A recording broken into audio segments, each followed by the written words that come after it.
Let's talk about camping with a baby or a little toddler.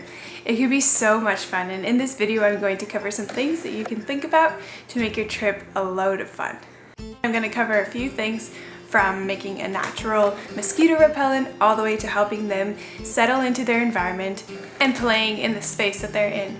So let's get into it. The number one thing for me was a all-natural mosquito repellent. We just want something on our skin that is going to be beneficial for our bodies to be ingesting. And the skin being the biggest organs of our body, I definitely do not want to be constantly spraying things on us that is just super chemically based. And so I've been making this all-natural mosquito spray for the past 2 summers, and I gotta say it works exceptionally well. And this is how I make it. I find a bottle that had some other things in it before, empty it out, wash it, and then I add in my base oil. This can be any oil really. I think the first year I only had olive oil, so I used some olive oil. But this year I used jojoba oil as my base oil. And this is a really great oil if you're gonna be putting it on your skin because it soaks into the skin much quicker than, for example, olive oil that I was using before. So that's a really nice base oil. And it's also very good for your skin, so that feels great. And so I'm pouring that almost 3/4 of the way into my bottle, and then I'm going to be adding the essential oils.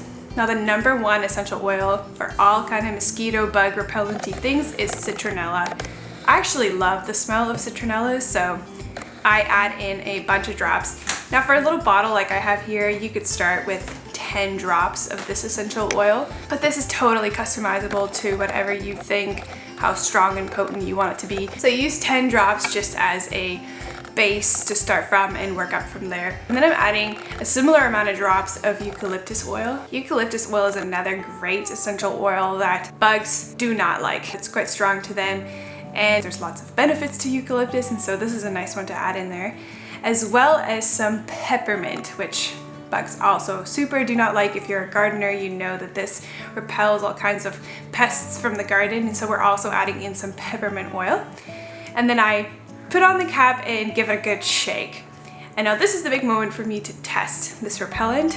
I usually open it up and give it a whiff. You want the scent to be really bold and almost a little overpowering for your nose. Then you know it's really potent and will work really well. And in this case, I did a little quick sample of spraying it onto my skin and then getting a whiff of what that smelled like. And it was nice and potent, so this is a good mix.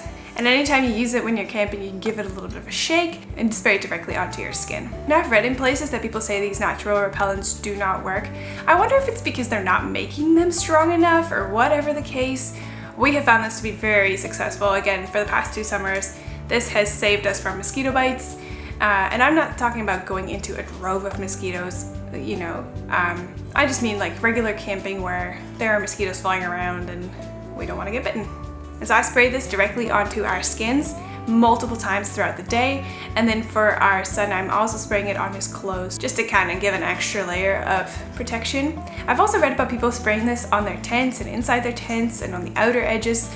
That's a really good idea if you've got that much to use up. We're kind of using it sparingly on our bodies, and that seemed to work just fine. The next thing I would recommend is bringing your baby or your toddler their own seat. We really love this up seat that you can put directly on the floor or on the picnic table or really anywhere for them to sit in. You can strap them in if you want them to be extra safe if they're little. But what we found is that he just loved sitting with us when we were having a coffee together or eating a meal. And then the whole process of getting in and out of the seat was quite an entertaining process for him, so that was lovely to watch.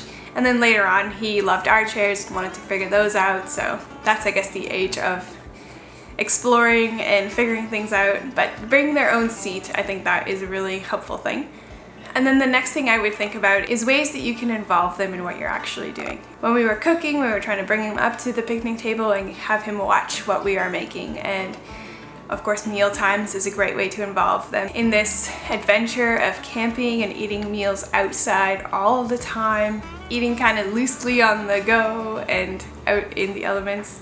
The process of making a fire may be a fun activity for them, although we did not have a chance to do that because he went to sleep much earlier than we ever made a fire.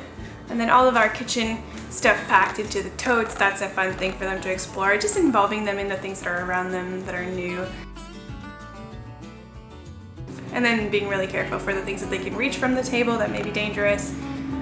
you don't need my advice. I'm sure you know just what to do, but yeah, just involving them and then being really careful about what that looks like.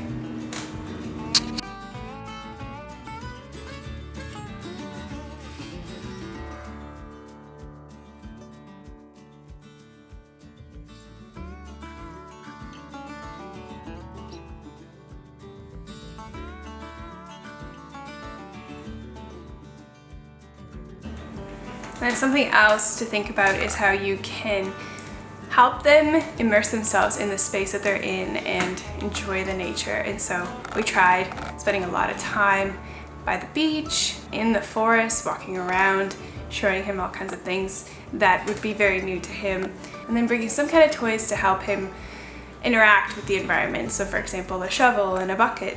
That's kind of fun to be scooping rocks into, or sand from the beach, packing leaves or flowers or sticks into the bucket, things like that to explore and connect with nature itself while we're out there. Toys are almost not necessary because the environment is the main attraction, although I did find that when that kind of became redundant or he lost focus, it was helpful to have some sort of new toys. And so that's my last thing I would say, is bring some new toys and some toys that they're familiar with, that they already know from home. I think that brings the element of, these are my things, I'm familiar with them, and it's a way for them to explore it in a new space, but also having some new toys which make for new kind of explorations in this space. And so a mix of both old and new, I found that to be helpful.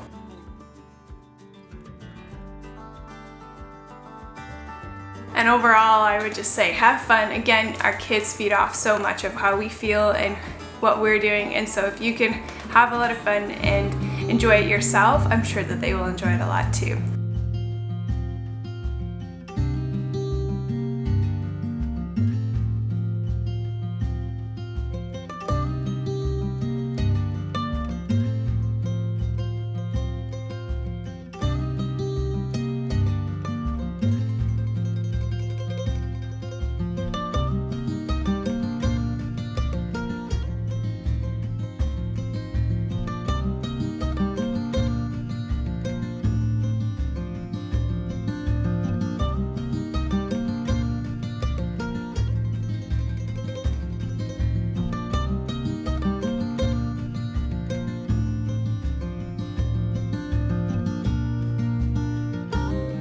Well, thank you for watching. If you have found this helpful, would you consider liking and subscribing to our channel?